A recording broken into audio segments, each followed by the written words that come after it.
Popular person এখানে যিনি এসে আমাদের ধন্য করেছেন, আমরা তার প্রতি কৃতজ্ঞ। আমরা আসিফ হুজুরের দীর্ঘায়ু কামনা করে আল্লাহ ওনাকে ইসলামের পথে কবুল করুন। সবাই বলুন আমিন। হুজুরের সম্মান আরো বাড়িয়ে দিন, হুজুরকে আরো আরো পপুলার পারসন হিসেবে পরিচিত করে দিন। সবাই বলুন আমিন। হুজুরকে দীর্ঘায়ু দান করুন।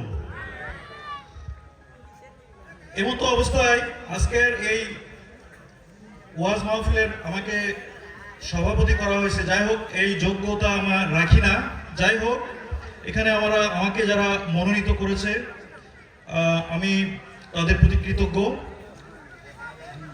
আজকে আমাদের একটু আর 2 মিনিট সময় নেব। আপনারা আমার একটু কথা শুনেন। সবাই একটু দাঁড়িয়ে যান, আমাদের জায়গা সংকট, তো প্লিজ একটু দাঁড়িয়ে যান। প্লিজ সবাই একটু দাঁড়িয়ে যান, আমরা একটু জায়গাটা ঠিক করে নেব। প্লিজ একটু দাঁড়িয়ে যান সবাই, প্লিজ প্লিজ একটু দাঁড়িয়ে যান, দয়া করে দাঁড়িয়ে যান। একটু যার যার সামনে জায়গা আছে একটু এগিয়ে আসবেন।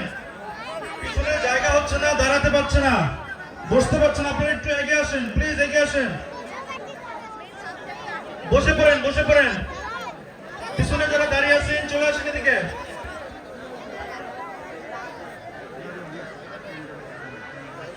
ধন্যবাদ। আচ্ছা, কোনো বিশেষ নির্দেশনা নাই আমার, যেহেতু আমার আসিফ হুজুর একজন ম্যাচিউরড পারসন, একজন লিজেন্ড বলা চলে। তার অ্যাজ ইউজুয়াল যেভাবে উনি বক্তৃতা করবেন ইনশাআল্লাহ সেভাবেই করবেন। আমাদের এই মহল্লা অত্যন্ত শান্তিপূর্ণ গ্রাম। এই গ্রামে বিভিন্ন শ্রেণীর রাজনীতি করে, আমি কোনো পক্ষেই বক্তৃতা দিতে বলবো না। উনি কোরআনের থেকে বলবে ইনশাআল্লাহ। উনি অ্যাজ ইউজুয়াল যে বক্তৃতা দেয় ওই বক্তৃতাই দেবে। আমি ওনার ওয়াজ শুনেছি, আমি অনেক ভালো লেগেছে।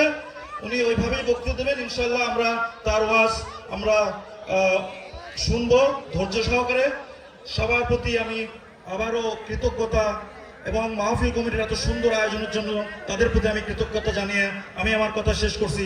আসসালামু আলাইকুম।